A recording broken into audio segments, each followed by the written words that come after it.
it be? With me, your man, Louie T. Welcome to the command post. You know what it is. Post up. Take command. I, of course, am your commander-in-chief, Louie T. Thank you for joining me.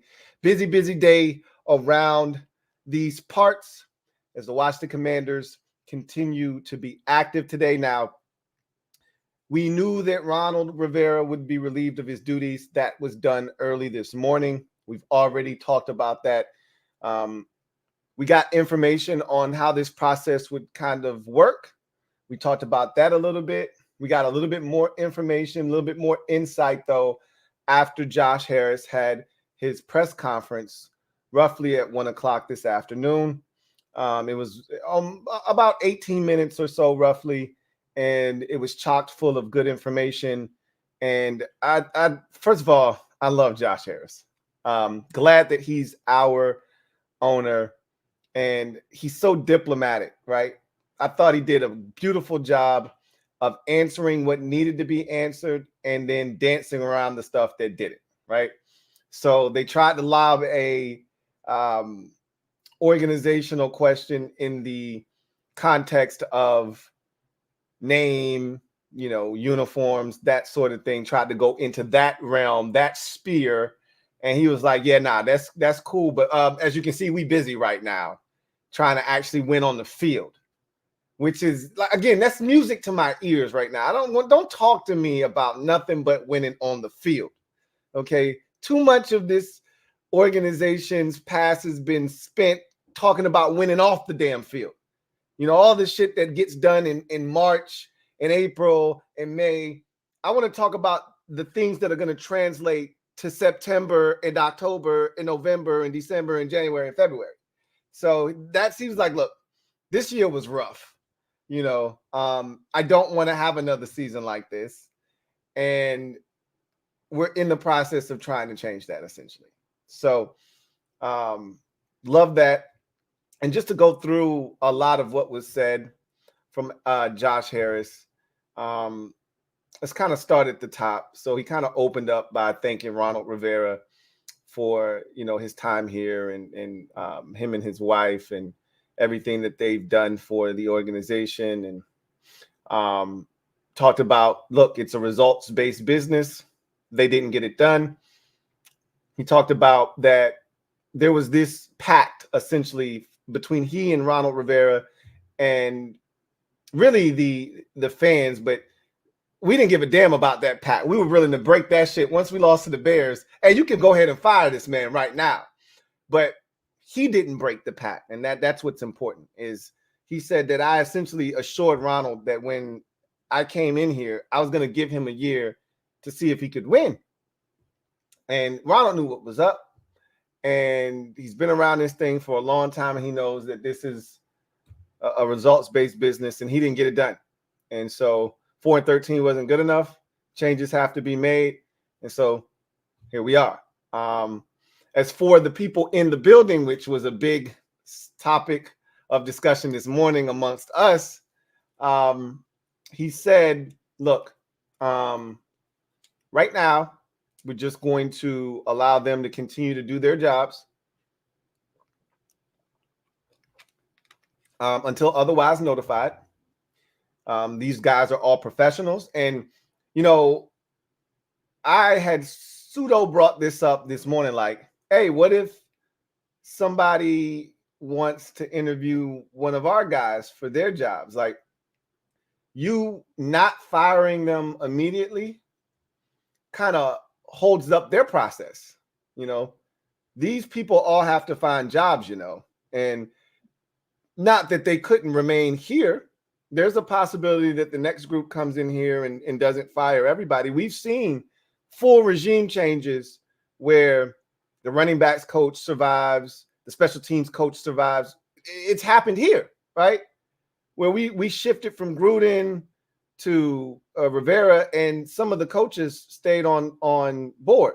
So it's not impossible that some of these coaches remain put right where they are. But for the ones that aren't going to be here, they need to find work. The sooner you cut them loose, the better it is for them to kind of settle into another situation. it's sort of like free agency with players. Nobody wants to be cut loose the day before free agency starts.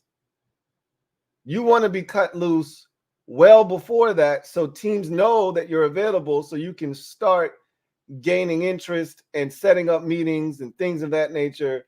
And so it's a similar concept here. You would like for them to let you know, hey, not going to be back. You can go ahead and start looking for, work elsewhere. But he's like, look, they're all professionals.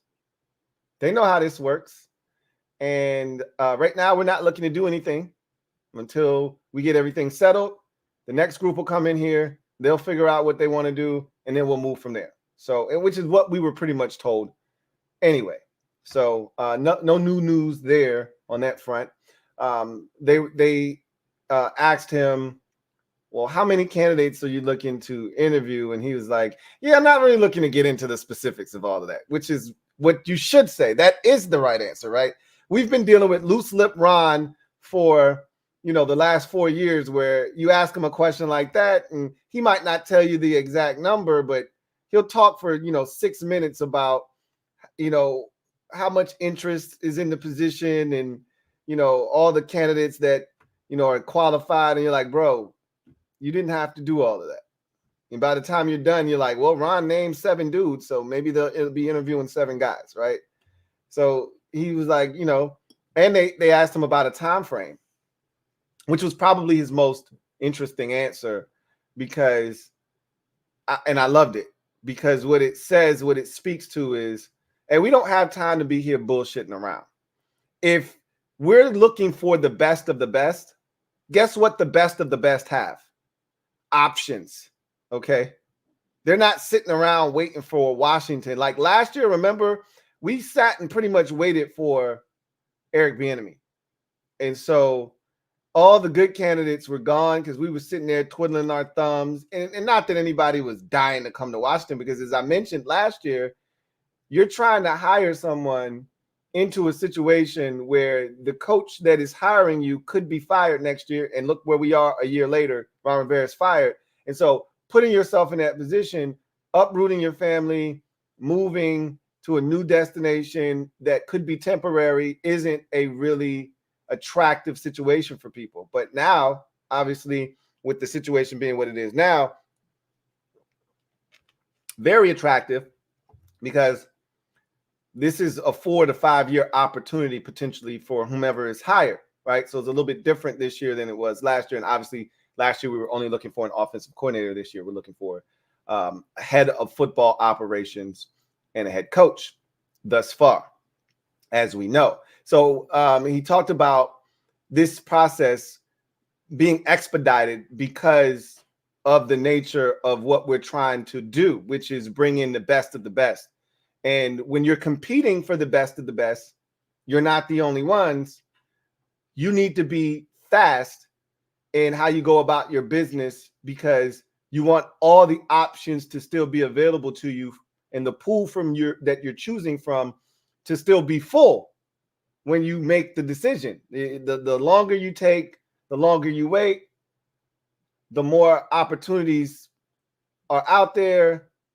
This guy may get an offer here, or this guy may get an offer there, or this candidate may get an offer here, and they may take it before you could even approach them with an offer that you might have had, right? So the sooner the better. And hence, you've seen all of the requests that Washington has put in already. We'll talk about that here in a bit. But I thought that was one of his most interesting answers. He also talked about Eric Bieniemy. He mentioned that he did speak to him today, and that he pretty much said he's been wonderful to work with, etc. He said all the right things that you're supposed to say about a guy that you're going to move on from in about 2 to 3 weeks, right? Nothing he said was alarming. It didn't send off bells and whistles. It didn't, sound off any alarms, or didn't draw any red flags for me or anything like that. He said it in a he addressed it in a way that said, hey, we respect what he did for us this year. Anytime you start talking about someone's past accomplishments, when you were asked about how you feel about them now, tells you everything you need to know, right? Because if you've got a gushing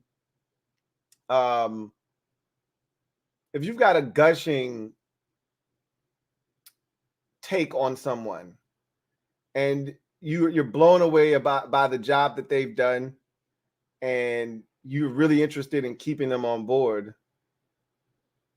you're going to say that, right? When things aren't said, that's almost as impactful as what is said sometimes. It's the absence of what was said that resonated with me there. And another thing, how many head coaching interviews has Washington been linked to today in terms of requests? Same with the head of football operations position. No mention of Eric Bieniemy being one of those head coaching requests for an interview, right? He's already in the building. You don't even have to request him to speak to him. You could just say, hey, we're actually in the process of interviewing Eric Bieniemy for the head coaching position right now. They didn't say that because he's not involved in that process. But I digress. He talked about the decision to bring on Bob Myers and Rick Spielman to help with the process of weeding out these candidates, finding the right guys, or finding the right candidates. We'll just say that that's the best word to use, and figuring out who will be best suited for the job here as the next head of football operations and the next head coach. And he talked about Bob Myers and why it was important to have him on board. And he said, look, and I said this earlier today, Bob Myers is a winner. That's where you start. That's where the conversation starts. You can really end it there too. At the end of the day, yes, he's not a football guy. And we made that abundantly clear this morning. Everybody's aware of where he's come from. He came from the Golden State Warriors. He was the architect of that roster that was a dynasty. Call it what it was. It was one of the best NBA rosters that we've seen. And they evolved, they de-evolved, and they still won, right? They won with KD. They won without KD. They've, won with bigs, won without bigs. They've done it all, right? They've found ways to reinvent themselves, to stay relevant. And he was really the architect behind all of that. So his background, and Josh Harris spoke to that, a former athlete who, and I, for me, I think being a former athlete is important when you're talking about front office positions, because there's a level of competitiveness that exists there that never goes away. I talk about needing to quell that need for competitiveness to compete, right? Like as you get older, there's less things you can compete in. So the little few things that I do have, I hold on to them tight. And I'm hyper competitive at them, almost to the point where it's a turnoff for some people. I don't care though, right? Like that's just me. But you hear people all the time talk about, I don't know how to gauge if I won or not if I'm a broadcaster, because I'm so used to winning and losing. Like there's wins and losses attached to everything that's being done. And when you hire someone that's a former athlete, there's that understanding that we got to find a way to get it done because we got to win, right? There's an extra added motivation of that competitive spirit and those juices getting flowing, right? So Bob Myers won at the collegiate level. I think something else that's really important when dealing with front office types is having a guy that has the inner workings of being an agent, which Bob Myers has also done as well. And when you have that under your belt, that means you've created a lot of relationships and you know how to deal with people because that's what being an agent is all about, right? So having the winning pedigree, understanding what it takes to win, these were all qualities that were redeeming and qualities that we're looking to attract here. So Josh Harris, like, it's a no-brainer. I've known this guy for years, battled against him in the NBA. And I think this guy's the perfect fit for what we're trying to do in terms of looking for potential candidates here to help us find the right person to fill the void that we have and the vacancy that we have currently in Washington. And then he talked about Rick Spielman, over 30 years of experience in the NFL, spent the last decade or so as the Vikings GM. We talked about that 9 years as the Vikings GM. He understands the inner workings of the NFL front office, can give them some insight as to who are some really good names of potential candidates that they might need to go after. So these are all of the things that they'll put together. One thing that I've been told and I've read about with Josh Harris is that he's usually well-rounded in terms of the people he surrounds himself with. One guy's strength won't be the next guy's strength, so they'll play off of one another. There's nothing worse than having duplicates. I joke with my buddy all the time. He's a Phoenix Suns fan, and I'm like, dude, you guys got 3 duplicates. That's why you're not going to win anything. KD, Book, and Beal all do the same thing. None of them are elite 3-point shooters. All of them are mid-range game guys, and none of them, you could ask Book to run point, right? But that's not really what he is. He's not a facilitator. So none of these guys are ball handlers for real. All of them still do need the ball to be successful. So none of them really are great off the ball. All of them need the ball to be successful. None of them are really truly deadly 3-point shooters. Most of them do their damage. All 3 of them do their damage from inside the arc. They're the same player. One's just better than the rest of them, right? KD's just elite and one of the best scorers ever, but they're all the same. And so while they're killing you from inside the arc, if the other team knocks down 7 more threes than they do, even though they've been extremely efficient from the 2-point distance, they still could lose the game, right? Because they're all the same. And so you don't want that. You don't want duplicates. You want guys that have strengths that counterbalance everything and keep the core of what you're trying to build even, right? So I think that's part of why you bring in a Bob Myers and a Rick Spielman, different vantage points, different strengths. Spielman, not a winner, right? And that's not to be an asshole, but he didn't win anything with Minnesota, but he knows the game. He's been in it for 30 years. He knows the front office. He knows the inner workings of it. He knows how to go about, looking for the next hot candidate, right? And then you got Bob Myers, who is a winner. All he knows is winning, right? Great architect, built some of the best teams in NBA history, et cetera, et cetera. So he talked about that. He talked about the players. He said the players are the most important part of all of this because somebody brought up how emotional the players got when they were talking about Rivera. And I'm pretty sure a lot of you have seen that already. Tressway got choked up talking about his dad having COVID during, the COVID outbreak and passing away. And he said Ron would call every night to check up on him and his dad. And he said that meant a lot to him, right? And then Logan Thomas said, hey, he gave me a chance, right? Because remember when we got Logan, he was a journeyman backup, tight end, quarterback turned tight end that was just trying to make it in the league and bounced around from Arizona to Buffalo to Detroit. And he was just trying to find a home. And Washington gave him an opportunity when nobody else was really beating down his door to do so. So he was talking about how much respect he has for Ron and how he's pretty much forever indebted to him because Washington also gave him his biggest payday of his career, right?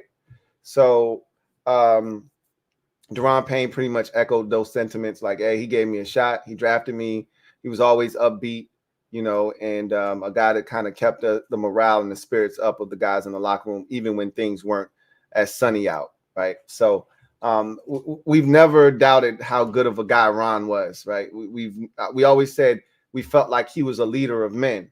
The problem was he wasn't very good as an actual coach, like the X's and O's, the making adjustments, in-game strategy, in-game adjustments, game management, the things that actually win you football games on Sunday, Monday, Thursday, and some Saturdays, he wasn't very good at. That was the problem.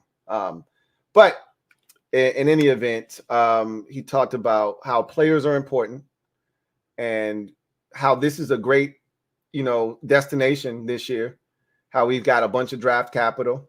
We got a ton of cap space.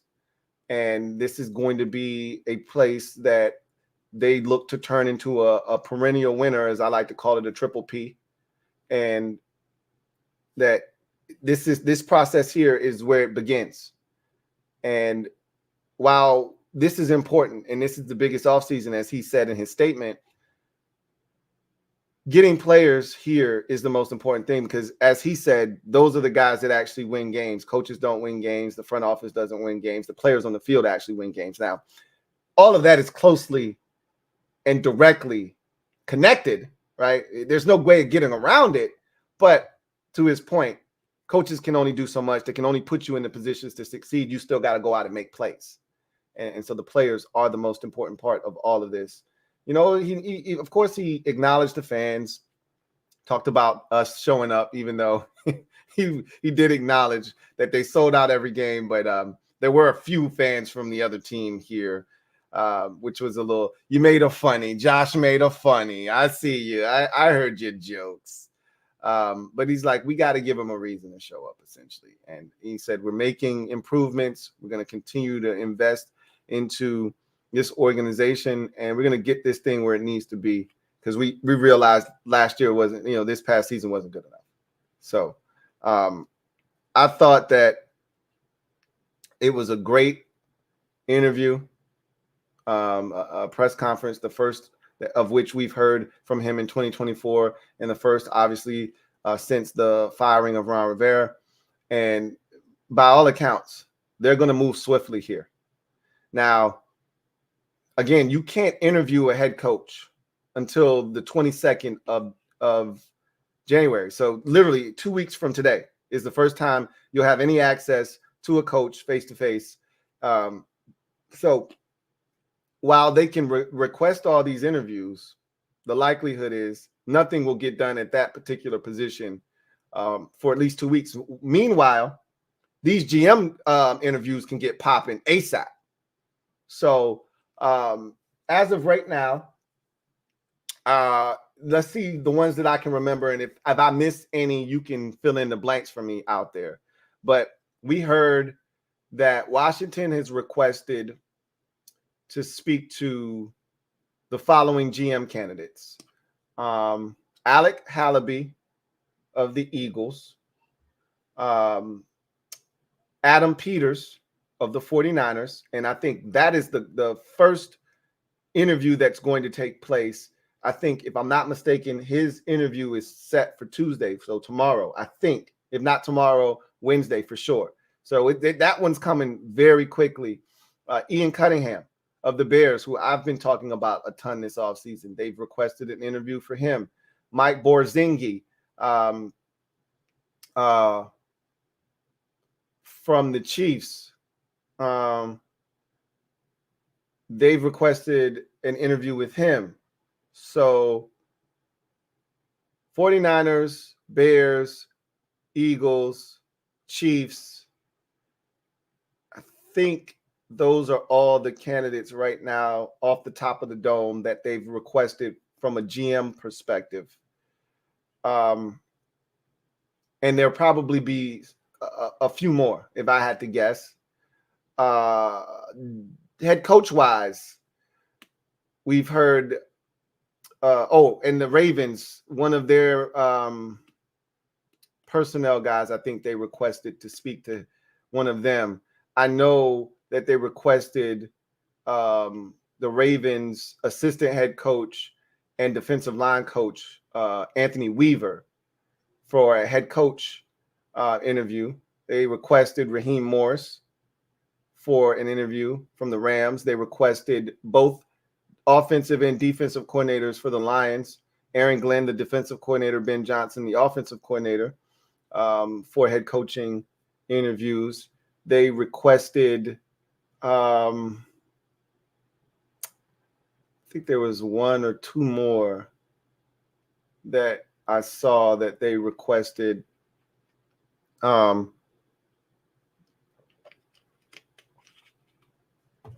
can tell you this. I've been reading a lot about some of the connections and things of that nature. And not that this is going to factor into the outcome or the decision-making process. It does not hurt. So one of the guys that I heard about this offseason, and because he's been a hot name for the last two GM cycles, has been Adam Peters, the San Francisco 49ers assistant GM. Now, word out on the street was he wasn't going to really be available this year because the 49ers had promoted John Lynch to team president, which left the GM job vacant. And the prevailing thought was they would just promote Adam Peters from assistant GM to the GM title and remove the assistant from his title. But anybody that knows that guys want to be their own man. Like similar to Eric Bieniemy in Kansas City, you're like, I got to get from under the shadow and the wing of Andy Reid for anybody to really respect what it is I do. And if you're Adam Peters, while having the assistant title removed from your status, it still would be John Lynch, team president, presiding over you. And I mean, how much of the credit are you truly going to get, even though you are no longer the assistant GM? So in his mind, he may be like, I need to go find my own opportunity so I can be my own GM, where I get the credit, where I'm the architect. Now, he could also just be using other teams like Washington as leverage to show San Francisco, I will leave if you guys don't offer me the position and you don't offer me some good bread on top of that. So there could be an ulterior motive here, which is why he's moving so quickly, right? But he also could realize that Washington is, because Adam Peters is a guy that turned down both the Arizona and Tennessee Titans GM opportunities last year. He was offered both of those jobs, and he turned both of them down. So this is a guy that is very respected around league circles, and right now is viewed as one of the top candidates in the NFL. So to hear that there's a relationship between he and Bob Myers, and they go way back to their days at UCLA, and that they're really good friends, and to think that doesn't play into the decision making of bringing a guy like Bob Myers on board, you'd be sadly mistaken, right? If Adam Peters is who they desire, what better way to get him on board than to have his buddy be a part of this process, right? Anyway, we'll see if that matters when it's all said and done. I've already told you that Ian Cunningham and Eugene Shin have crossed paths before. So again, that's a part of the process. Now, again, Josh Harris did specify that this advisory committee would be made up of himself, Magic Johnson, Mitchell Rales, obviously the two former GMs in Rick Spielman and Bob Myers. I feel like I'm forgetting one of the limited partners, but I may have gotten everybody. So Eugene Shin was not mentioned. So he's not going to be a part of this process. So just something to keep in mind. But when it's all said and done, I like the fact that this is moving expeditiously. Like, they're not playing around. They want to be one of the first teams to fill their GM vacancy. They're all over this. They've been planning for this. They've been prepared. That's why they've already put in all these offers to interview, because they've been preparing themselves for this opportunity. They're not messing around. They're trying to get into these candidates, get as many of these interviews done so that they can get to who the best candidates are. If they need to re-interview them again, get that done. I think they ultimately, and this is what I'm thinking, after listening to them talk, seeing how rapidly they're moving, and seeing how this process might play itself out, here's what I'm gathering. I think that they want to have their GM selected by 2 weeks, because 2 weeks would put you at the point where you can start interviewing head coaching candidates face to face. If you've already selected your head of football operations by that point, then you'll have that guy ready to start being a part of the process of hiring the head coach, right? So I think personally, they're trying to set themselves up that by January 22nd, they're ready to dive in headfirst to these coaching candidates that are now eligible to be interviewed, and they want to get that ball rolling.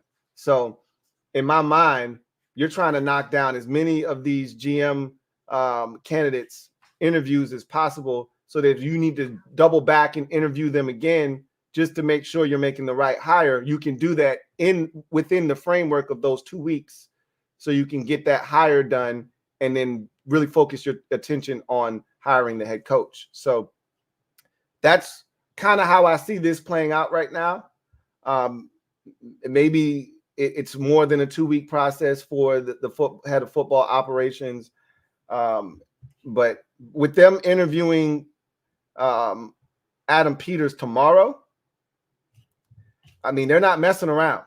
With them they put in at least 7 or 8 interviews between GM and head coaches just today, right? They're not messing around. We haven't heard any other teams. Now, again, I'm not keeping up with other teams as closely as I'm keeping up with Washington, but I haven't heard of many other teams putting in, requests to speak to this guy or interview this guy or interview this person or interview this candidate like we are.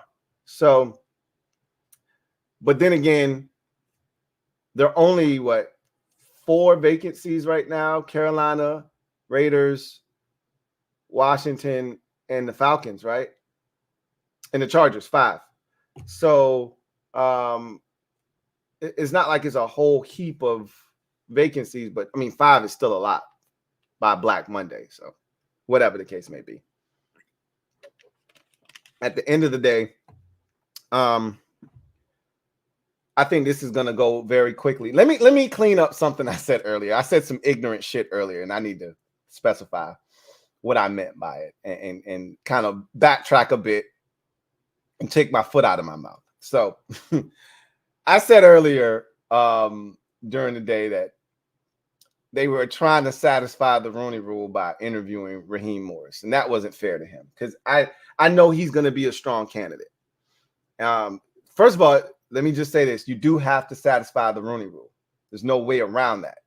So you're going to have to interview a minority candidate. Might as well get it out of the way ASAP. So, but in saying that, you can't rule out any of the minority candidates. Like Raheem Morris, I don't see us hiring, and the reason I was somewhat dismissive of him, I don't see us hiring a retread. Now, he's not your average run-of-the-mill retread, because he was hired so young, at such a young age, and it was so long ago, it almost feels like he's never been a head coach. And it was such a brief stint with Tampa Bay. I don't think it was one and done. It could have been, but it definitely was 2 years max. Like, he didn't coach for very long in Tampa. It went off the rails quickly. I want to say it was his second year. It probably might have been his first. They started out like 2-2, and then I think he lost like the final 12 games of the season or something like that. It's something crazy like that. Final, 10, 11 games. It felt like they quit on him, but they just weren't very good. And he got fired. And it's been a while since he's been a head coach in this league, and he's learned so much since then. So I can't dismiss him as a Rooney Rule interview, right? That's not fair to Raheem Morris or any of the minority candidates for that matter. But I don't think he is super high on the list, but I can't say that. And I think he's a guy that will interview very well. I've already said that. So you don't know who they're interested in. Oh, and I think I forgot. Mike McDonald has already been requested for an interview by Washington, the Ravens defensive coordinator, which is a name that we've heard brought up and attached to Washington quite a bit over the last week or so.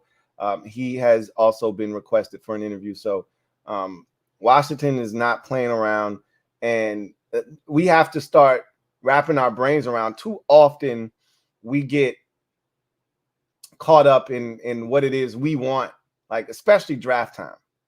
I think the best example of that was Jahan Dotson, right? We were talking about how badly we wanted this receiver, Garrett Wilson, that receiver, Chris Olave, how we didn't want that receiver, Drake London. And, we talked about all those receivers in particular, those three in particular in that year's draft. And we didn't allow our brains to expand that, hey, there could be other receivers that this team could be targeting. They could trade back. And this is crazy because we knew that trading back was a possibility, and yet we still didn't include other receivers that would probably be available should we trade back in that scenario where the guys that we've been talking about all draft process would already be gone.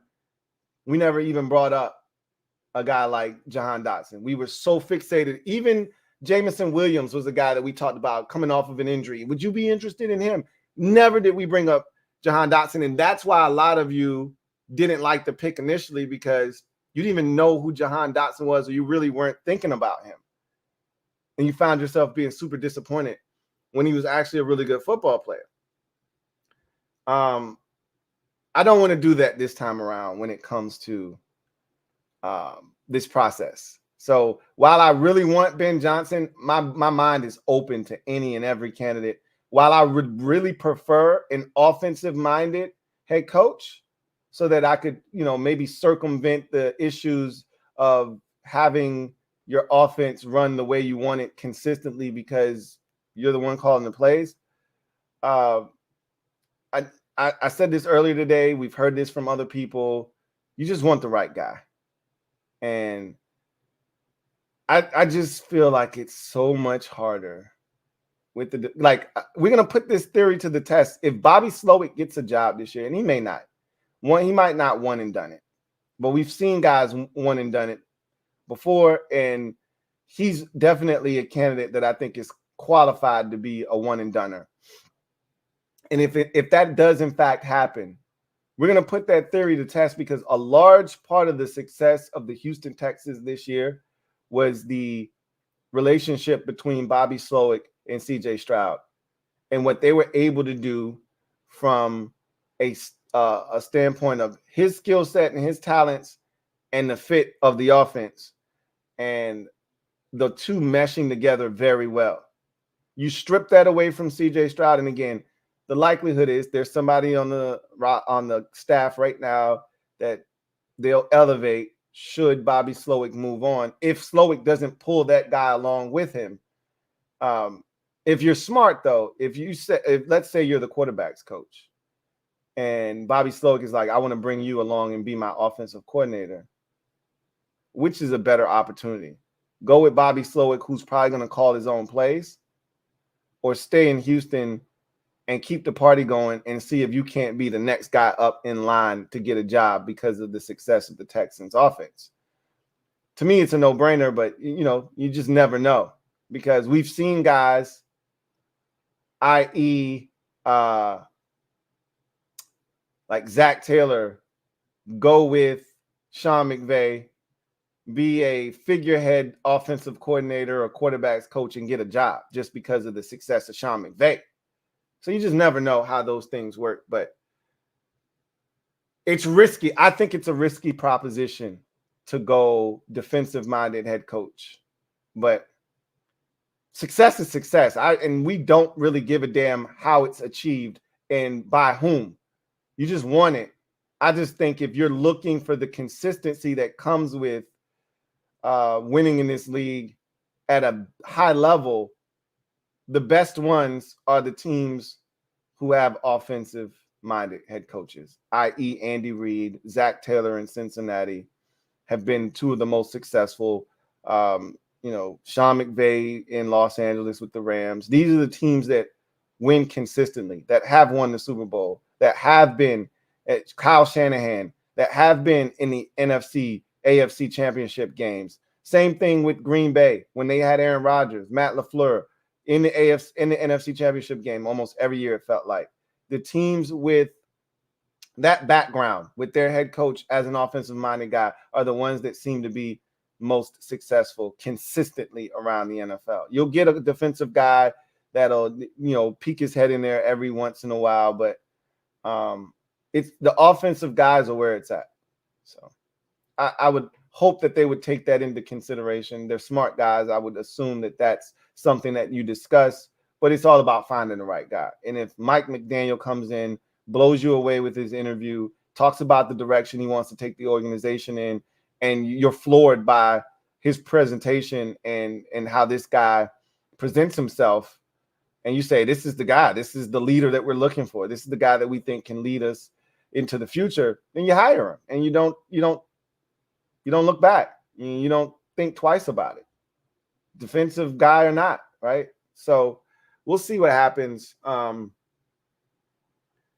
One thing's for sure, Josh Harris has made it abundantly clear that this is a job that he wants to make sure that people know is a highly reputable, sought-after gig.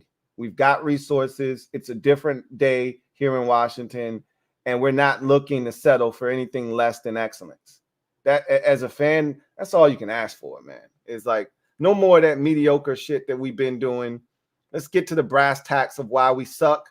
Let's figure out a way to get away from that, to be a different outfit, and to start winning football games. And in Josh Harris's mind, and he said, look, I've never used a guy from a different sport in my other sports, right?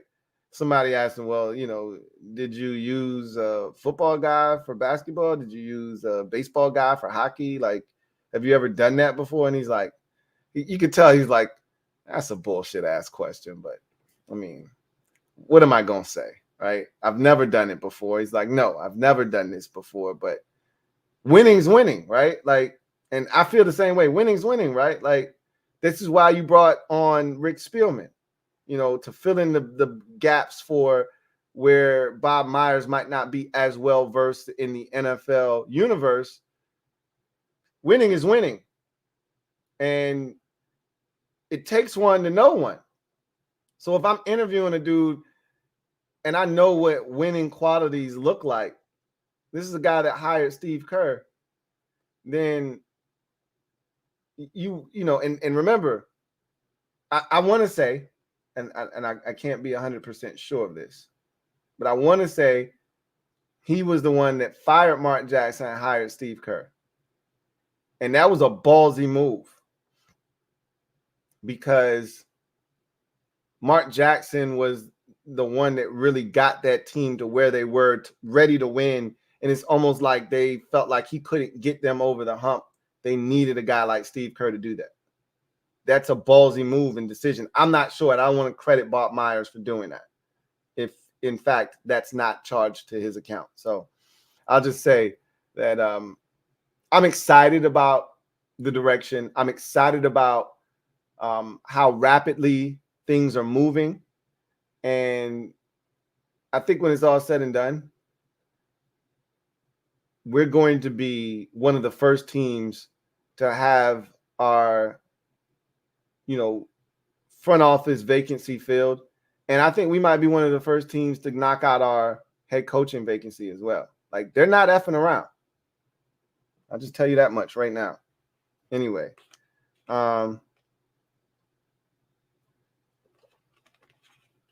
Anyway, I digress. Let's get to the comment section. See what you guys have to say. Commanders Chaplain Rev Rashid Fry. Thank you for being a member for 27 months. Says, still rolling with you, nephew. Sad we had to wait for the end of the season to have something to cheer about. Happy New Year to you and the family. Yeah, like Josh Harris said, it was a rough season, you know, and just like we sat through it, he sat through it. And that's why he knew changes had to be made. He made them. I think we're still going to make even more changes and to continue to turn this thing over. But for the meantime, the biggest change that needed to be made has been made, and that's firing Ron Rivera. Now you bring in guys that are going to help you on this advisory committee. You put all of these brains together and you start to make some calculated, informed decisions, and then you move forward from there. And once you get the nucleus of what you want to get done in the front office, then you can start, you know, concentrating on the remaining staff that's still in the building, who stays, who goes from there. Start filling out the head coach's staff, right? Getting him the guys that he needs to be successful.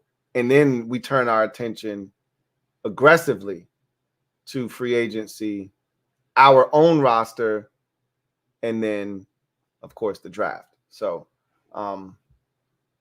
yeah, 4-13, as a wise man once said, not very good. Not very good. So it took us a while to be in a position, but boy, we couldn't wait. And we've been talking about being in this position for quite some time, wanting to get the season over with so we can get to this point and have these types of conversations about what the future could potentially hold for the Commanders. Mr. Pink, thank you for the super chat. Greatly appreciate you. Thank you for being a member of the MOBB, who writes, celebrate! Lou, we about to really get our team back. I mean, that happened in July, but what I'm most excited about is the prospects of potentially winning and winning big. Now, again, patience and perseverance. I don't expect this to be an overnight process, but it's just the excitement of knowing that there's a chance that this is going to be done in a manner that's going to potentially lead to the outcome that we've been searching for, hoping for, wishing for, praying for in certain instances. We may actually have guys who get it. You know, for so long, we've had to win or try to win despite, whether it's ownership, whether it's team president Bruce Allen, whether it was the head coach Jay Gruden or Ronald Rivera or the quarterback or whomever. We've always felt like we were trying to win in spite of something. How about we start winning because of something? Because we're good enough with our ownership group, because we're good enough with the GM, because we're good enough with the head coach and the coaching staff, because the players on the field are actually good enough. Let's start winning because of, instead of trying to win in spite of. That's what this represents to me, right? Trying to create and establish an identity, something we can be proud of. Neil M., thank you for the super chat. Greatly appreciate you. Thank you for being a member of the MOBB, who writes, Peters is an alpha. Power greater than the fake title under Lynch. And that's what I think he may be after, right? Because the rumors all offseason or all season leading up to this point all pointed to him going back to San Francisco to take the title of GM because of the promotion that John Lynch got to team president. But like I laid out already, if you really have those competitive juices flowing and you really you work this hard to put yourself in the position, you want the credit. We're humans. You don't want to be under somebody else's thumb and somebody else taking all of the credit that you think you deserve. In order to get the credit that you think you rightfully deserve, you got to go be your own man. You got to be your own guy. So in order to do that, he's been turning down opportunities, I think, to wait for one like this one here in Washington, personally. I think he's been waiting for this type of opportunity. Understand that whomever turns this thing around, we will put that person on a pedestal like no other, which I think is unfair to Joe Gibbs, because to me still, and I'm going to advocate for this. I hope others do the same. I hope Josh Harris understands the importance of this. Joe Gibbs needs to have a statue either inside or outside or both of the new stadium whenever that's built. This organization and its glory years and its illustrious history does not exist without Joe Jackson Gibbs. And to me, he should be the ultimate coach, personnel, staffer that's put on a pedestal in this organization. But understand, the guy that brings us back to prominence, whether it's a GM getting a ton of the credit, a coach, or a combination of the two, we're going to elevate this individual or individuals like nobody's business, like you've never seen before. Like, it's going to be crazy. We're starving for a winner. And if we get back to that, the guy, that's what Rivera, I think that's what drew him here. He wanted to be the guy to restore the legacy here in Washington because he knew what it used to be like. That's the first thing he said when he got here was how, he had nostalgia and just how hard it was to play in Washington, how diehard the fans were here, and how much they gave a shit about this organization once upon a time. He wanted to be the one to restore that, because the guy that does that, it's over, bro. You'll never have to pay for anything in this town. You'll be treated like a king or a queen, depending on, whatever they are, male or female, doesn't matter. If you got any hand in this team winning the Super Bowl, from a player to a staffer to the highest levels of front office, you can't imagine what those people will be treated like. So I think Adam Peters understands, like, I don't know if he does or not, because he's a young dude. I don't know if these young guys actually understand what this used to be and how badly we're starving to get back to what it used to be. But anyway, we'll see if Peters wants to go out and become his own man, or if he's like, nah, I'm comfortable here in San Francisco and I'm good. And I'll take that opportunity that they're presenting me with. We'll see. Colton Wheeler, thank you for the super chat. Greatly appreciate you. Thank you for being a member. Or who writes, I mean, thank God I'm not GM, because I'd rather have Harrison Jr. on my team for the next 10 years than any of these QBs. And as sexy as the Harrison Jr. and Terry combo would be, I know it's not the right move here. And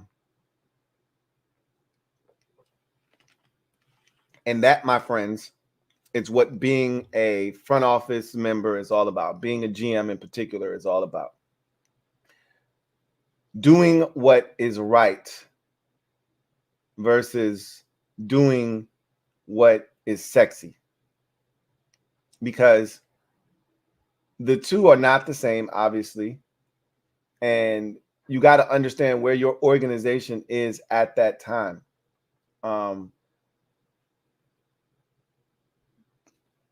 You can't do anything sexy until you have a quarterback. Your main objective, until you find that guy, should be to find that guy. And let me backtrack for a second and tell you something else that Harris said that was very important. One of the most important things he said the entire press conference. He said, I believe that the head of football operations is an 80-hour-a-week job. I believe that the head coach position is an 80-hour-a-week job, and it should be held by two separate individuals. Now, he said, I'm open to one guy handling that if we find a candidate that we feel, fits that bill. But he's like, I feel like the league is increasingly getting tougher, and it's harder and harder to see one person filling that void. And some teams are comfortable with one person filling that void, but that's not how we see it here. So he made it abundantly clear this will not be a coach-centric type of approach. There will be a head of football operations overseeing the head coach and the rest of the process. So that was also something that he made abundantly clear in his presser as well. But to your point, Colton, that as a GM, you got to figure out what's best for the team. And drafting a receiver like the Falcons did once upon a time, they traded all the way up from like 26 to 5 or 6 or 4, whatever that number was, to get Julio Jones. And that's what they felt like they needed. But they had already drafted Matt Ryan. So you could do that, right? The problem we have is we don't have a quarterback. So you can't be drafting a Marvin Harrison Jr. when you don't have a quarterback. Again, unless you deem this draft to be like 2021's draft where you don't see any alphas at the quarterback position, which that's not the case this year. People really feel like these quarterbacks are damn good. And so this isn't Kenny Pickett and Sam Howell and Matt Corral and Malik Willis and Desmond Ridder and Bailey Zappi. This isn't that crop of quarterbacks. This is a whole different group, right? This group is viewed more like the 2021 class with Fields and Lawrence and Lance and Wilson and Jones, where you could have 5 quarterbacks taken in the first round. Now, again, only one of those dudes is proven to be any good yet, and he even took a step back this season in Trevor Lawrence, right? Like, I saw a joke on socials that said, of that 2021 class, only one of them is going to the playoffs this year. You know who the one quarterback is? Yeah. Trey Lance, right? On the Cowboys. Everybody else is at home watching the playoffs from that draft class because Lawrence and company didn't get it done in week 18. So you just never know how these things are going to turn out. But while Harrison Jr., if he decides to come out, would be enticing for some, you don't have a quarterback. Who's getting this guy the ball, right? That's going to be the prevailing thought. You know, for some of us who think Sam can do it and just needs to hit the reset button, that's cool for us. But what about the rest of the fan base? What about the players in that locker room that played with Sam, that saw him melt down this season? You know, what does that say to them? Like, to me, every opportunity that you get to find the quarterback, you got to take it. And this is as good of an opportunity. The only way it could be any better is if we were at number 1 overall. Like, you can't get a much better opportunity than the one that is in front of us. We earned this, as I mentioned. Like, this isn't like the Bears, where they made a shrewd move last year in a trade that netted them an opportunity to get the pick of the Carolina Panthers, and then they sucked, and then you get the number 1 overall pick. No. We earned this bitch. We are the number 2 pick in the draft because we lost 8 straight games to finish the season. We went 4-13. We do suck ass.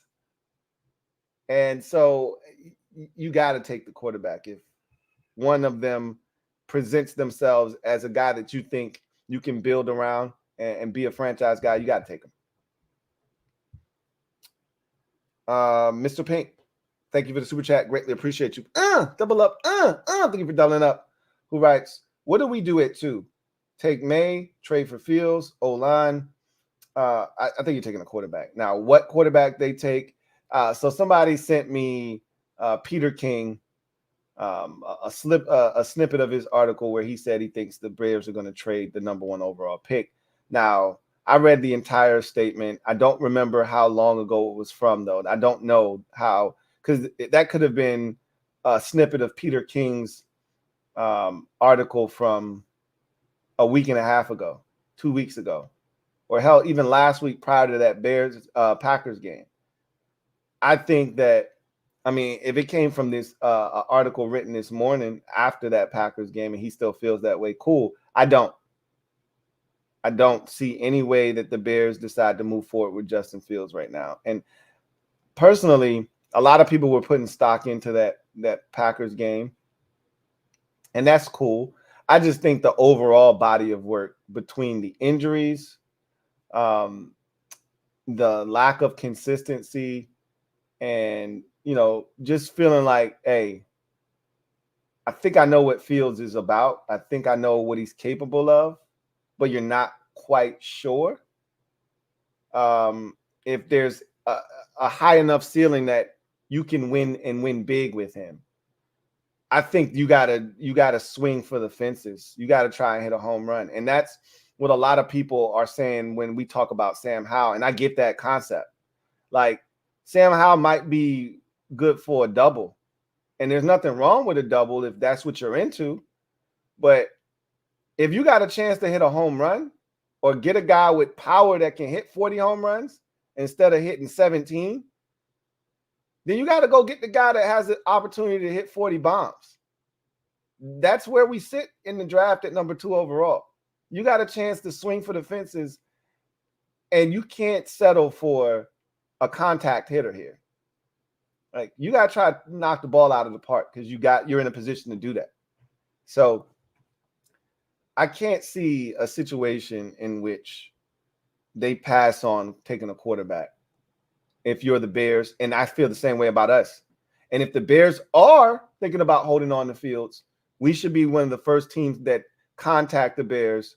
And I believe that's going to be the case anyway. Once we get our situation squared away and we start talking draft, we'll be one of the first teams to contact the Bears to see if they're interested in moving off the spot or not. And we'll know, because either they're going to move Fields or they're going to make it known that they're trying to move Fields. We'll know, right? This won't be a secret, okay? We'll know. And if they are thinking about holding on to Fields, then we need to be one of the first teams to contact them to see what it's going to take to go up from 2 to 1. And then there's no question or no doubt about who it is you want. You've got the #1 pick in the draft. You can take whatever player you like. That's the position you want to be in. So if you can get there, do it. And, like, I know a lot of you don't want to give up draft capital, this, that, and the third. Look, when you're talking about quarterback, spare no expense, okay? Spare no expense.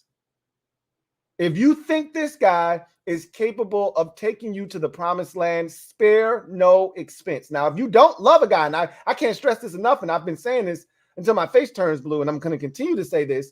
If you don't love a quarterback, don't take him. I know we're at 2, but don't take a quarterback for the sake of taking a quarterback just because we're in a position to take a quarterback. You got to love this dude. You got to feel like I'm literally staking my claim and my reputation, and I'm putting it on the line for this guy. That's how you should be thinking about the #2 overall picking if it's a quarterback. I may get fired behind this dude, and you got to feel like I'm not going to get fired because I'm making the right decision. That's how much I believe in this quarterback. If that's not how you feel, don't take a quarterback. Don't take a quarterback. That's how I would operate in this space. Because there's too many other players in other positions that have high quality players for me to be just taking a dude that I like. I can take a quarterback in the second round. I can take Bo Nix and like Bo Nix in the second round. I don't need to take a quarterback I like at #2 overall, if that makes any sense.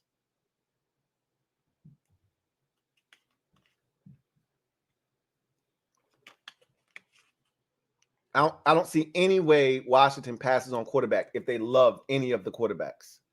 whether that's Caleb Williams, Drake May, Jaden Daniels, Michael Penix Jr., whatever the case may be. If they love a guy, I don't see them passing on quarterback at 2, unless the guy that they love is at 1, they can't get him. And then, because that's what Ronald pretty much said. They loved one of the quarterbacks that went 1, 2, 3. They just couldn't get up high enough to get any of them. And thus it left them in a position. They liked Justin Fields, but for the price that the price tag that the Bears were asking for, or who was it? The Giants, I believe. The price tag the Giants were asking for us to come up and get him, they were like, nah, we ain't giving that up. Won't like him that much. Barrett Downing, thank you for the super chat. Greatly appreciate you. My guy, Barrett Downing, writes, thank you for being a member of the MOBB. He writes, I don't care who the quarterback is as long as they get it right and play to the player's strengths. Respect to you, my brother. I think our fan base has a better handle of that now after seeing EB literally not give a damn about putting our players in the best positions to succeed and trying to get our playmakers to football. Like, literally, he had taken Terry and reduced him to having our fan base question. Keep in mind, I just need y'all to understand this. Keep in mind, before the season, we saw our receiving core as one of the best. We were arguing with other fan bases of other teams where our receiving core ranked. Now, some of you put our receiving core a lot higher than I would have. And I told you where I had it. I think I had us as like the 5th or 6th best receiving core in the NFL. I remember I had brought a little graphic to you that I had found on socials with the best trios in the division, or not division, in the league, right? And it was like the Dolphins, and it was the Seahawks, and I don't know if the Saints were in there, and I remember I just remember this. There's a lot of good trios, and I remember the Eagles weren't up there because they didn't have a third receiver, right? And we all laughed about that. The Bengals, I think we all put the Bengals at 1, right? And so and then I think I think I put the Dolphins at 2, and we went down the list, and I think we ended up being like 5th or 6th or something like that. And then a lot of y'all was like, nah, we like 2nd. I'm like, whoa, wait a minute. What do you mean? I mean, just Tyreek Hill and Jalen Waddle by itself, we can't touch that. Just those two, we can't touch. And a lot of you was like, well, shit, if that's the criteria, it's supposed to be trios, but if that's the criteria, then the Eagles should be up here because, AJ Brown and Devontae Smith, just put somebody in there. That's how I felt about the Dolphins. Just put somebody up there. Doesn't matter because of Waddle and Hill. You can't touch that. On some hammer shit, you can't touch this. But just think about how bold we were before the season about our receiving core. How bucked some of y'all were. Some of y'all were absolutely bullish on what Terry was going to do this year with Jahan Dotson. This is a breakout year for Jahan Dotson. I'm guilty as charged. I thought Jahan was going to break out this year. I knew Curtis Samuel was going to have a good year, and he did. But it wasn't that much better than last year. Matter of fact, he probably had more total yards last year than he did this year. He just seemed like a better receiver this year. I don't know why, because the numbers don't necessarily bear that out. I'd have to look, but I don't think his numbers this year really trump that of his numbers last year, to be honest with you. And he ran it more last year than he did this year. But I digress. We went from feeling that way about the receivers, talking all kinds of cold, hard cash about where these receivers rank, to people questioning whether Terry was a number 1, people talking about Jahan Dotson is trash and we need to get rid of him. And that's what we were reduced to after Eric Bieniemy, Hurricane EB left town, or he's actually still here effing shit up. So, like, I just need y'all to understand how important it is to have a guy that understands what your skill set is, your strengths, your weaknesses, and understands that getting the football in the hands of my best players is important. I didn't think I would ever need to stress that as much as I did this year, but now I hope y'all see why that's important. Because it was a shit show this year. You can say what you want about Scott Turner, and there will be games where he might forget about Jahan, or he might forget about Terry, or he might forget about J.D. McKissick. But once he was reminded, like, bro, you can't forget about Terry. Okay, Terry would have 13 targets the next game, or Terry would have 9 touches the next game. Like, EB just didn't give a shit. And did y'all see the quote from Jahan Dotson? I want to say it was a quote attributed to him. I don't know if it was true or not. I hate bringing up stuff when I didn't actually lay eyes on it. But I thought I saw a tweet from him that pretty much said, every team needs a J.D. McKissick on it. We missed him. And I remember telling you guys 2 years ago, like, J.D. McKissick is one of those glue guys you need in the locker room. Keeps things light, right? When you're having a rough patch, it's a guy like J.D. McKissick that keeps everybody's spirits up, keeps everybody loose and light. And that's what you need when shit's tough. And I don't know if it's a coincidence that we didn't go on the Rivera run this year and it's the first time we didn't have J.D. McKissick on the roster or not, but I just know those are the kind of guys you need when things are rough. When things are going great, everybody's cool to be around. But it's the dudes that are upbeat no matter what. Those are the guys that keep your spirits up no matter how bad things are going. J.D. McKissick was one of those dudes. Anyway, I digress. King of the Bluegrass. Thank you for the super chat. Greatly appreciate you. Thank you for your generosity, man. Really, truly do appreciate you. Thank you so much for your generosity. Really do appreciate you. Thank you so much, King of the Bluegrass, who writes, so Lou, what are you looking for from Penix Jr. tonight? Mobility and accuracy under pressure is where I'm focusing on. If you haven't figured it out yet, that's my guy for the future for Washington. I noticed it earlier today when you brought it up, and you went out of your way to bring up the game tonight and what to expect. I just want to see him because I know he's mobile. I know he's got arm talent. I know he's done a phenomenal job of processing. He's been accurate. He knows where to go with the football.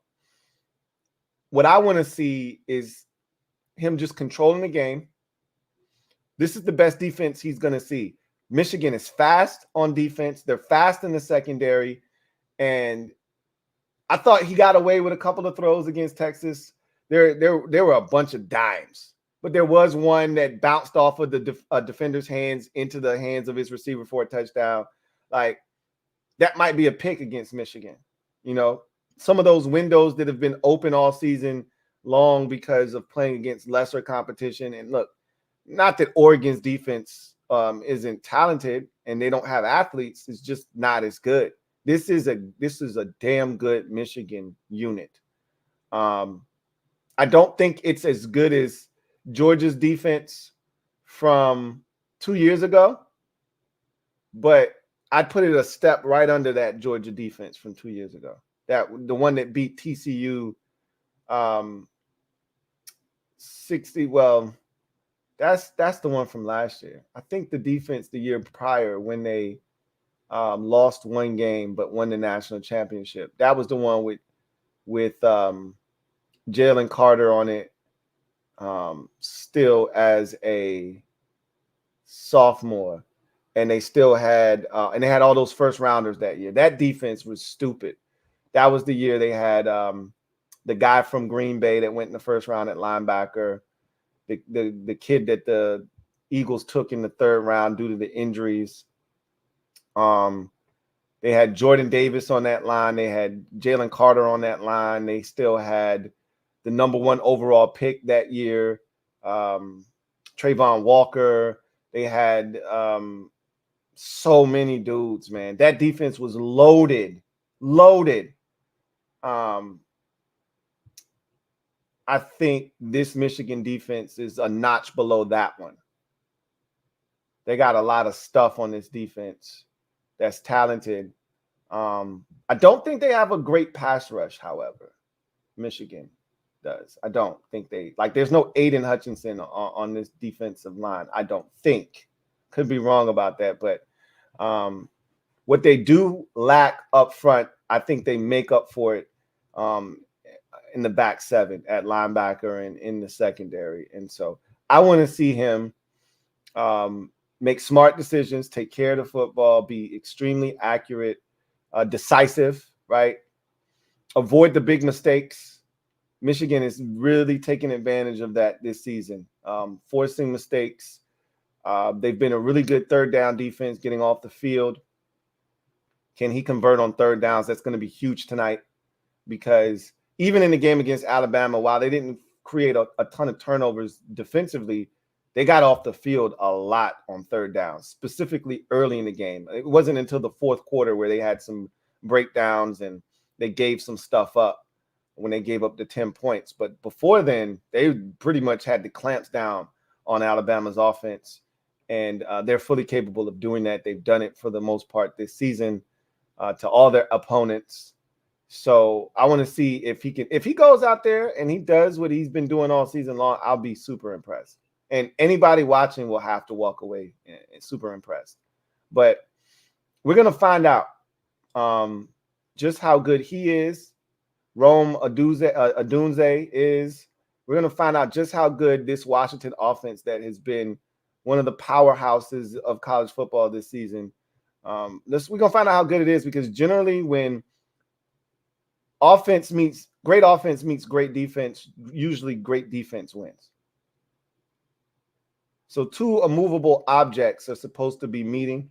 We'll see which one is truly immovable tonight. This will be his biggest test of his career. This will be the biggest test of his career. And I want to see if he passes. If all he's got to do is pass, that'll speak volumes about him. And he's got a chance to solidify himself as a first-round pick. I think he's already done that. Again, pending the medicals. I can't stress this enough. But you win the national championship, sends you into a different stratosphere. It changes everything. Just like winning the Heisman Trophy changed everything for Jaden Daniels. It brought a level of attention to his season and his game that wasn't there before. Win the national championship and you change the narrative about where you fit in the 2024 NFL draft. So we'll see what happens. Really do appreciate you once again, King of the Bluegrass.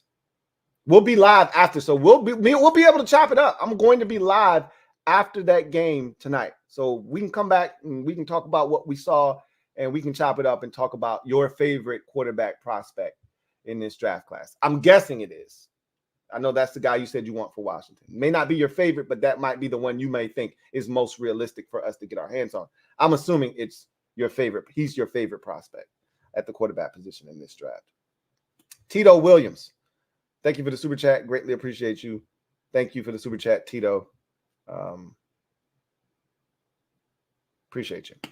John Perez, my guy, JP, thank you for the super chat. Greatly appreciate you. JP writes, getting this quarterback right is going to determine what this team does moving forward. We're going to end up with Caleb or May. I prefer Caleb personally. You're not wrong. No.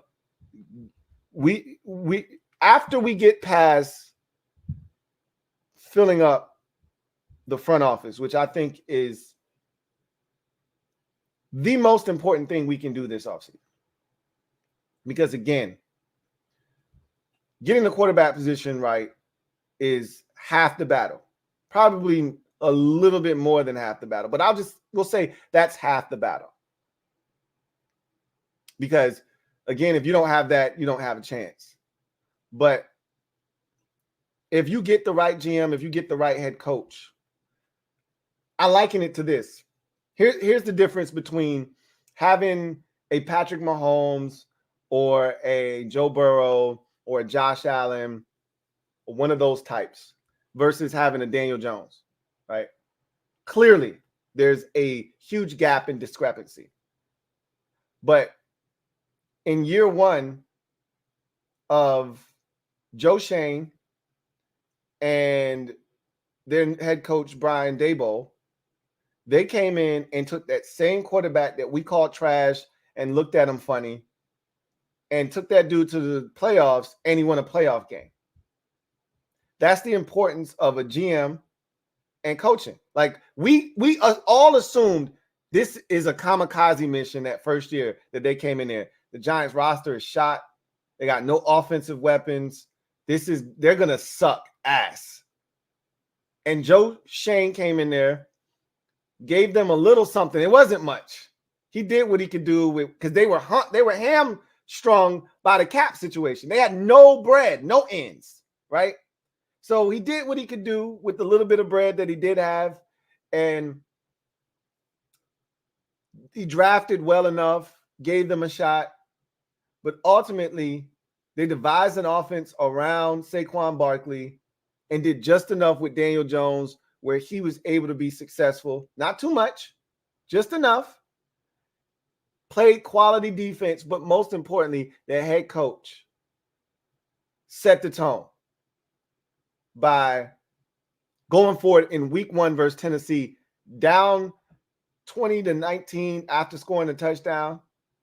They went for 2, got it, won the game 21-20, and that set the tone for the season. They believed after that. Don't have the quarterback, but they had the coach and the GM, and they went to the playoffs and won a game. Now, here's the issue. When you got Daniel Jones as your quarterback, and we can sit here and talk about the offensive line. That's what Giants fans get hung up on, all the Daniel Jones stands and stuff out there. They get hung up on that. Daniel Jones is ass. That's what it boils down to. He's ass. He's mid. And so he couldn't replicate what he did the year before because what did they do? They went out and got him real weapons. Joe Shane went out and got him real weapons and said, now we expect you to do more.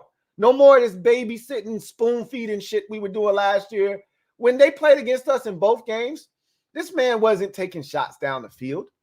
This man was dinking and dunking us to death. This is why I used to get into it with Bad Dog all the time, because he wanted to point to Daniel Jones, completion percentage and this, and no other quarterback had this completion percentage with this amount of rush yards and this, that. And I'm like, bro, you saw the shit y'all were doing with him. He had a game against us where he started 13 or 14 and barely had 100 yards passing. That's the type of shit he was on, right? I don't respect that. But that's what they had to do that year because they didn't have any talent. So they went and got him more talent, and then they put more on his plate. And what did he do? He threw up all over him, all over the damn place, all over himself. They fed him more food than he had ever had in his life, and he couldn't handle it. His stomach couldn't handle it. He was too weak. Shit was weak. That's what happens when I call it bottlenecking, right?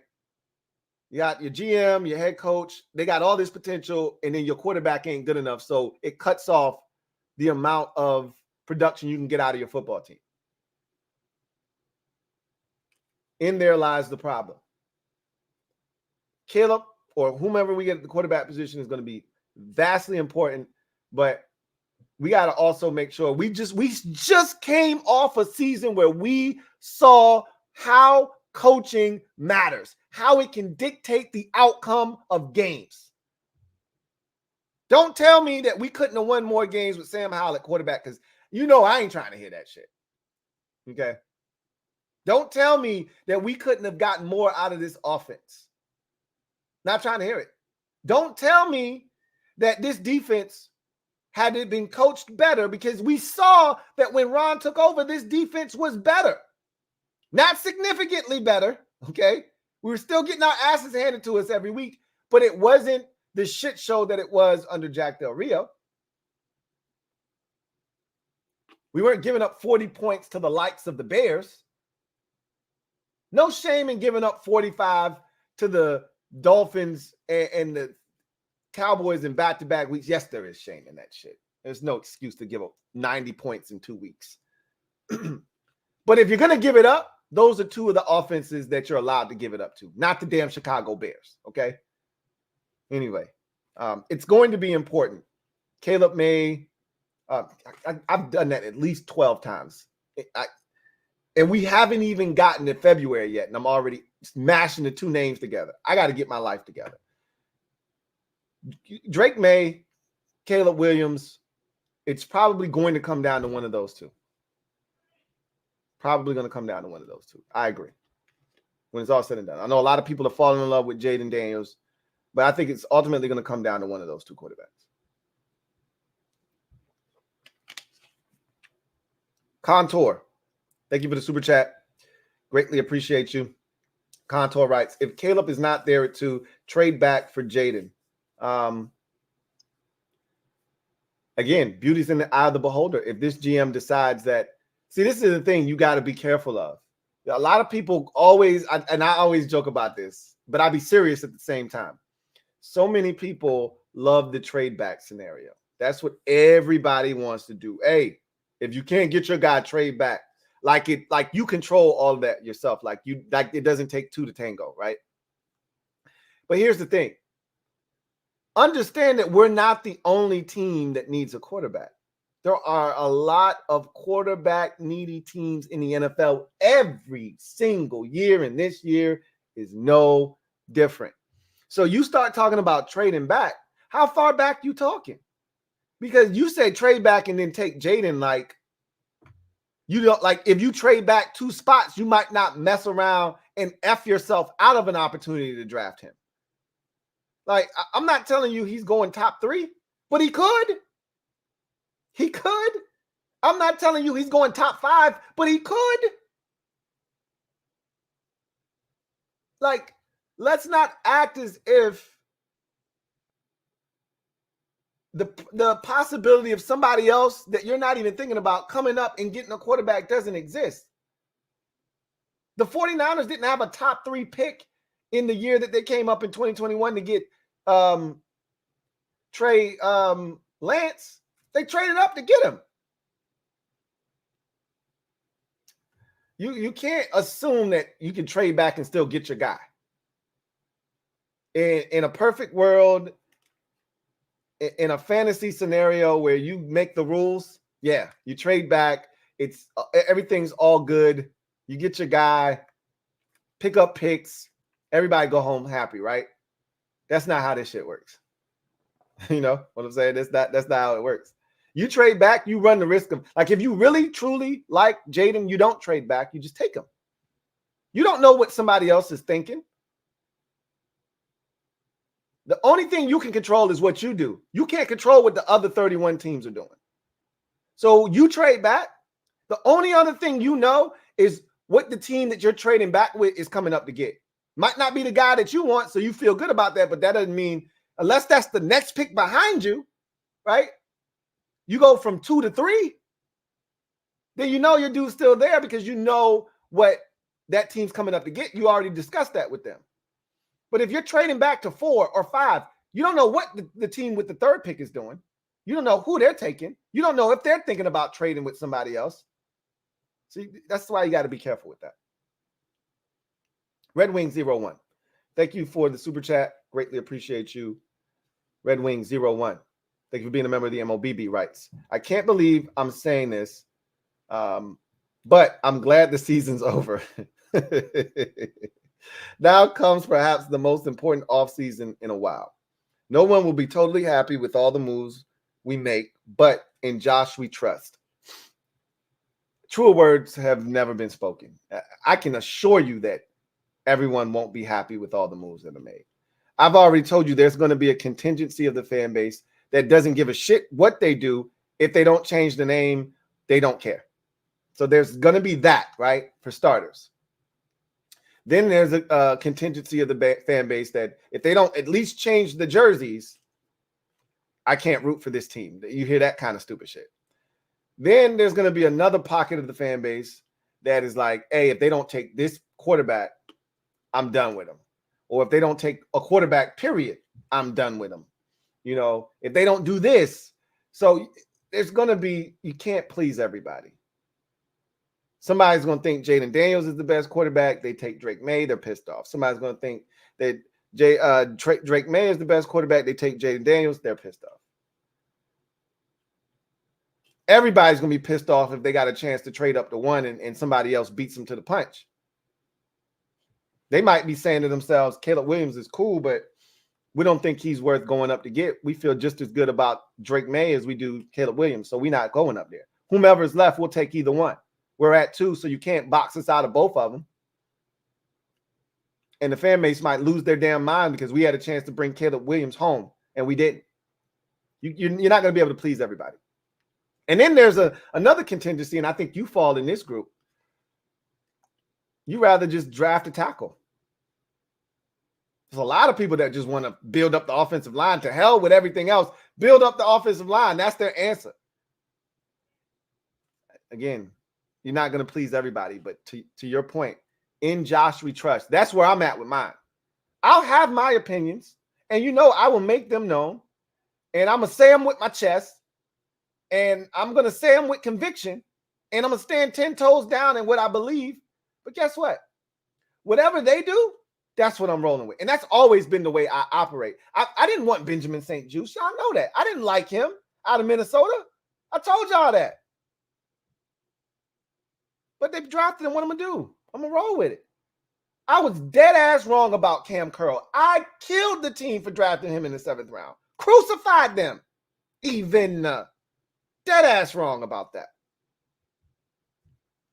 Told y'all I didn't like the Fedarian Mathis pick. Hated it then, hated it even more now. He's here, though. What we going to do? I would have took Christian Gonzalez. Y'all know that. I was up here screaming, Andele, yeehaw, on the damn draft party, thinking we were going to get him. And they took, and they did the thing that they said they were going to do, and they took goddamn Emmanuel Fortes. And I mocked that in my mock draft for the team, and I wanted to be wrong. But where there's smoke, there's fire. It is what it is, whatever they decide. But here's the difference this year than past years. I actually have confidence in the people, and I don't even know who they are. That's how down bad we've been, that I don't even know who they're going to hire. I just already can tell you I've got more confidence in said GM and head coach and decision makers that aren't even here yet. I got more confidence in them than anybody that's been here the last 25 years. I can tell you that with 100% confidence right now, without even seeing the product. Blindly, I can tell you that I'll trust them more than I trust Kyle Smith or Scott McLuhan or Bruce Allen or any of the decision makers that we've had here over the last 25 years. Say that with 100% confidence. So, and it does suck. Like, I hate the season being over, but boy, this one couldn't be over fast enough. This was brutal, man. I remember saying in season that there's no way this was worse than 19. This season, and I think I told you guys that this was way more disappointing than 2019 to me. We were supposed to suck that year. We were definitely going to be ass. That roster was trash. That was not supposed to be our fate this year. What a disappointment this season was. My goodness. Wilfredo Elias, thank you for the super chat. Greatly appreciate you. Wilfredo, thank you for being a member of the MOBB, who writes, I love Josh Harris. Also love that whenever he gets asked anything related to a rebrand, his answer is essentially, get your priorities straight, laughing my ass off. Yes, that's essentially how he addresses that question. Like, come on, guys. Like, y'all don't see what I'm trying to do over here? I'm trying to win. Like, y'all keep asking me questions about picnic pants and picnics. And I get it. For some, the name is everything. That's cool. Tell you what y'all do. Y'all go over in the corner. Y'all have a powwow. Y'all come up with some name ideas. Take about the 5 best ones that you come up with and run them across my desk. But y'all keep that energy over there. The rest of us will be over here focused on how we can try to turn this shit around on the field so we can win some football games. That's kind of how he's addressing that. Like, hey, look, come on, man. I get it, but we over here handling some real shit that actually determines wins and losses. Like, you want to go 4-13 again? No. I didn't think so. So let us work over here, man. We'll get to that eventually. Let's worry about the thing that matters the most. Because I want y'all coming to the games. I don't want Cowboys fans turning it into a Cowboys home game. I don't want 49. Like the last 2 home games, not that this was really any different other than week 1 against Arizona, but the last 2 home games in particular, they were road games, like literally true road games. Like it looked like Levi Stadium in week 17. It looked like AT&T. There was one shot of the crowd where I didn't see a single burgundy color, anything, jersey, hat, shirt, nothing. It was a sea of blue and white. And I'm not talking about Commanders, burgundy and gold with a splash or white with a splash of burgundy. I'm talking about all blue, silver, and white. It was all Cowboy shit. And it was probably 30 rows up and about 40 seats wide. This patch of area that I was looking at on the television screen. Shit was crazy. I was like, damn, I don't know if I ever seen it that bad before. I don't know if I ever seen it that bad. Now, of course, the difference is I've seen it that bad, but it was always empty seats when Dan was here. Like, they weren't lying. They were selling this bitch out. They weren't lying. The seats were filled, just not with the good guys fans.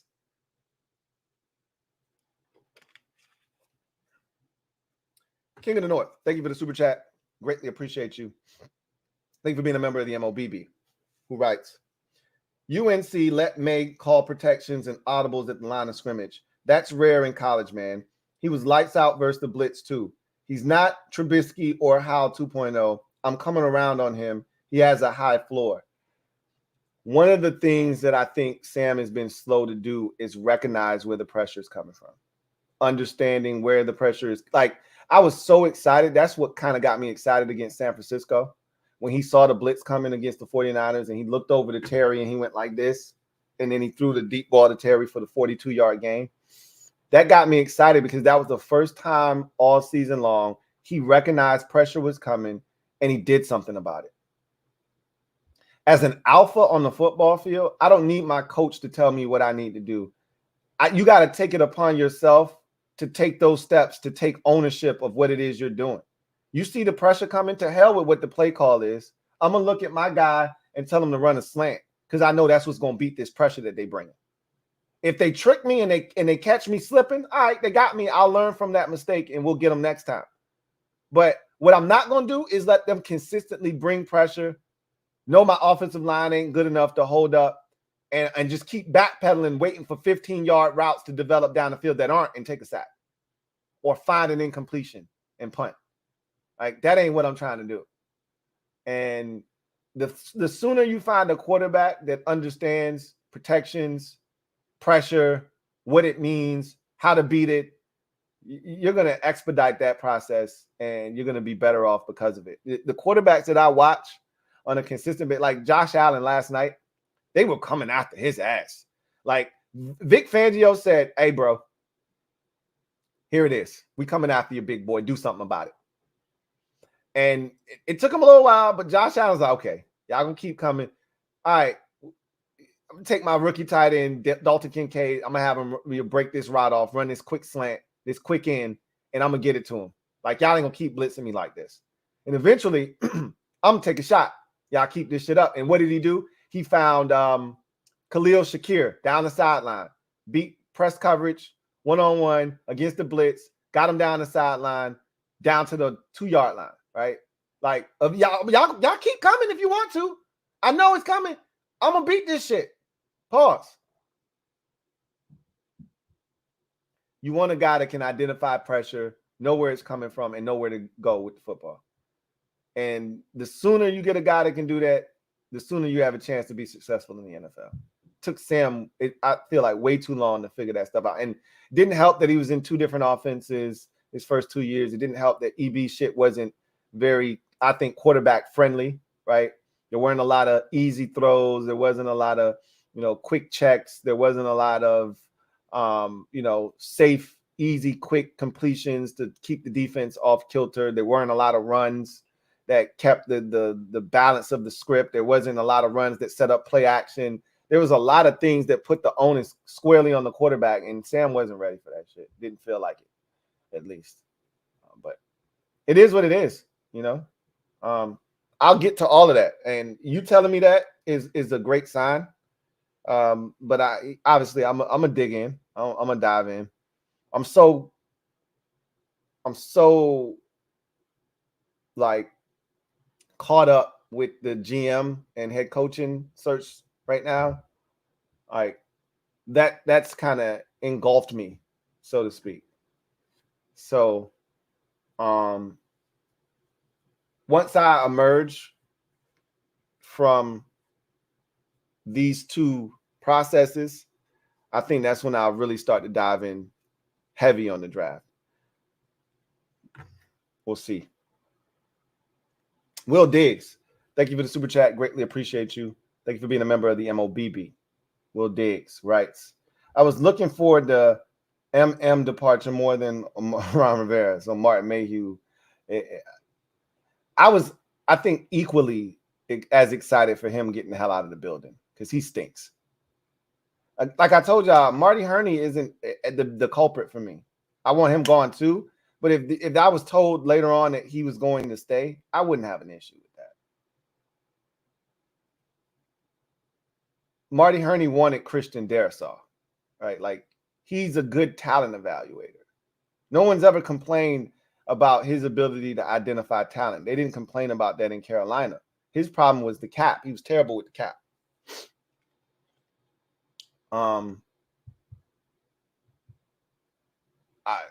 I think Martin Mayhew's going to be fired. I'm not tripping right now because I don't see him being here. But I ain't gonna lie, I was a little bit disappointed this morning when I realized he wasn't gone. I was like, wait, what? What do you mean they're still here? You know, well, I was definitely disappointed. Swaggy P, thank you for the super chat. Greatly appreciate you. Thank you for being a member of the MOBB, who writes, what I saw from the Texans this year is what we can become next year with a franchise QB. The right GM and head coach can have this team win in 10 games, #HTTC. Now, Swaggy P, I've warned you about this, and you're not wrong, and I've stated this already, because there are two sides of this coin, right? Two ends of this spectrum. You can win quickly in this league. You can turn it around. Again, I cite the Giants last year with all new pieces. The only difference is they did not have a different quarterback, but a new general manager, a new head coach, limited talent, and they turned it around and they won. All right. But it was not sustainable. And they look where they did this year. They took a step back. Conversely, as I've mentioned, the Texans, you look at DeMeco Ryans and you look at CJ Stroud and you go, hey, why can't we do that? Well, just know that their GM was already there the 2 years previous to those two getting there. And he had already been trying to implement what he was building. So a guy like Jonathan Grenard, for instance, has a career year. Why? Because he had already been selected. He had already been there. And he was ready to go off for 12.5 sacks. We don't have a guy like that on the roster right now. We're going to have to get those guys in the building, right? They had already drafted Derek Stingley Jr. He was ready to have the type of season that he turned in this season. They had already drafted Jalen Petrie. He was ready to do what he did this season and take that massive leap. You get what I'm saying? Like, they had those guys already developing. We don't have a ton of those dudes already ready to go. They already had Laramie Tunsil, one of the best left tackles in the NFL, to protect their quarterback's blind side. They had already invested in him long ago. He's in his 8th season. He's a seasoned veteran ready to protect whomever. We don't have that. We got Charles Leno Jr., okay? We got KJ Henry rushing off the edge. Maybe Quan Martin turns into Jalen Petrie. I don't know. I doubt it. Well, they're two different players, though, but I doubt it, right? So, again, we don't have, I mean, maybe, just maybe, Emmanuel Forbes turns into Derek Stingley Jr. Highly unlikely. Highly unlikely, right? So again, I said all of that to say this. While you can go from worst to first, it happens every year. We see it all the time. I can tell you right now, 4 to 5 teams that didn't make the playoffs last year will make it this year. We can go through the playoffs. We know all 14 teams. The Browns didn't make it last year. Let's go through the NFC first. Rams didn't make it last year. The Lions didn't make it last year. And who was the other wild card? Yeah, the Packers didn't make it last year. That's 3 right there, right? In the NFC. In the AFC, Browns didn't make it last year. 1. Texans didn't make it last year. 2. And let's see. Steelers didn't make it last year. That's 3. So let me make sure that I didn't forget somebody. Dolphins made it last year. Bills made it last year. Chiefs made it last year. And Ravens made it last year. Yeah, they lost to Cincinnati in wild card weekend. So 3 teams in each conference, 6 total teams didn't make it last year. And that's every year. It's like that every year. We could be one of those teams that didn't make it the year before that makes it next year. Why not us? I could give you some reasons why not us, but why not us? But to go in the next season expecting that, to me, that's a bit far-fetched, Swaggy P. And that's what I'm trying to get you to kind of wrap your brain around. Like, don't expect that. You can hope for that. There's nothing wrong with that. I'm going to hope for that. I'm not expecting that, though. Even if we leave this offseason thinking, bro, we just hit a tape measure shot. Like, we smashed it, knocked it out of the park. That shit's somewhere in the parking lot, bouncing around. Bouncing around, bouncing around, bounce it. I'm still not going to go into the season thinking, all right, we about to go crush this shit. I'm thinking, why not? Hope we can, but that's not what I'm expecting. Don't get your hopes up is what I'm telling you. All right. Just understand that this is a process that requires patience and perseverance. Ed B, been a member for 28 months.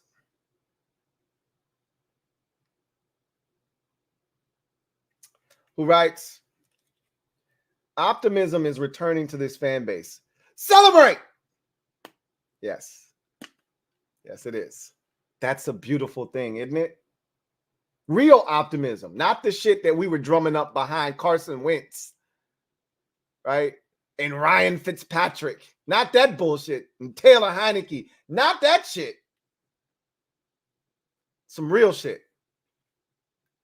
Again, I don't know where it's going. I don't know if it's even going to be legit. All I know is Daniel Snyder's not here. That counts for something, damn it. That counts for a whole hell of a lot. The original Dream Team. Thank you for the super chat. Greatly appreciate you. The original Dream Team writes, Forbes is a bust. Draft Caleb Williams. Sam is QB2. You just had to take a shot at Forbes, right? That didn't even have nothing to do with the rest of your comment. you just had to take a shot at Emmanuel Forbes. Why you can't just let that man live? You just can't let that man live. He may turn out to be the B word, but can we just give him a shot? That's all I'm at. I'm not asking for much, guys. I'm not asking for much. I just want y'all to get a man a shot. It was rough this year. Nobody's debating that. And every player that turns out to be really good in this league doesn't burst onto the NFL landscape and have a tremendous rookie season. Not everybody does that. That's everybody's path to success or greatness doesn't look the same. Bless me, God save me. That's all I'm saying, man. Like, just give him a shot. You literally went from Forbes is a bust to talking about the quarterback position. Like, them two you could have just left him out of this. Look, It's not his fault he was drafted 16th overall. It's not, that wasn't his fault. Or 15th, wherever we were. Not his fault. We did that. Rivera and company did that. They drafted him way sooner than they probably should have. Anyway, I digress.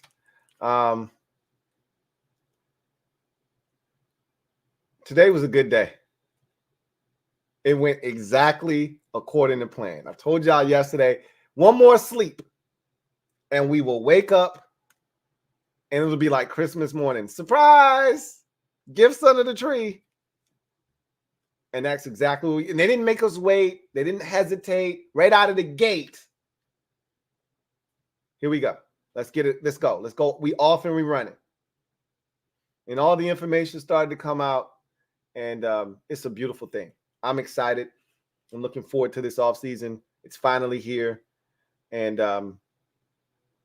let's make the most of it. Let's hope they make the most of it. They look, I'm going to tell you right now, they got me excited with the aggressive approach that they're taking. Right out of the gate, we trying to get straight to the shits. Your best of your best, let me get at them. Adam Peters, you supposed to be the best? Let me holler at you first. I love it. Let's get it. Anyway, I digress.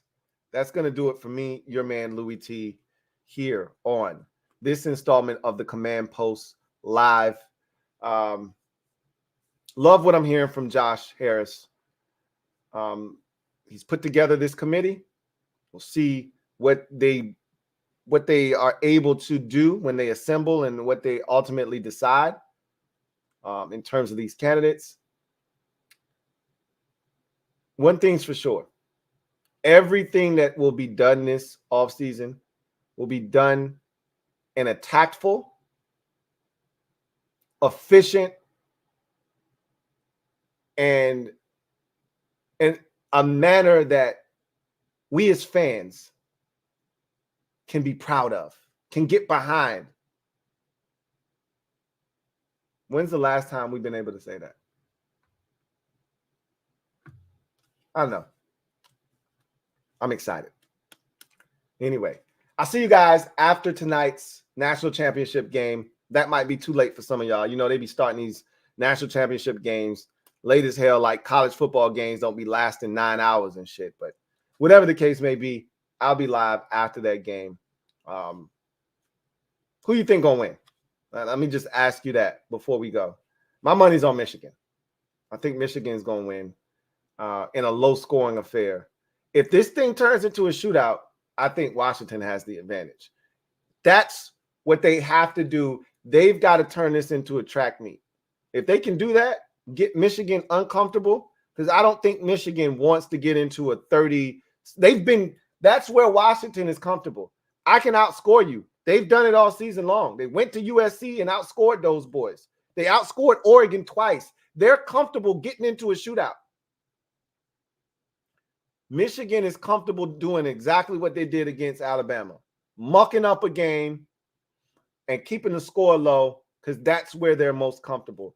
If they can do that, I think Michigan's going to win. And I think that's what usually happens in a game between an elite defense and an elite offense. The defense usually mucks up the game. Now, I will say, I don't know if Michigan has the level of edge rushers that it may take for them to muck this game up the way that they want to, but I still think that their defense is good enough to get the job done. So we'll see. King of the Bluegrass, thank you for the super chat. Greatly appreciate you. Double up. Thank you for doubling up. Who writes, the crazy thing about it is I'm a Michigan fan. That's wild. So you're rooting for Michigan, but you're also rooting for Michael Penix. And you know what it feels like?